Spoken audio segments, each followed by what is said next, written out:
આપનું સ્વાગત છે।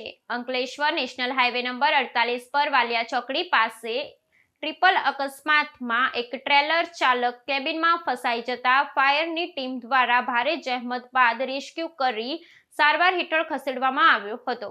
અંકલેશ્વર પાસેના નેશનલ હાઈવે પર વાલિયા ચોકડી બ્રિજ પર એક સાથે ટ્રેલર, ટ્રક, ડમ્પર, હાઈવા અને આઈસર ટેમ્પો વચ્ચે અકસ્માત સર્જાયો હતો।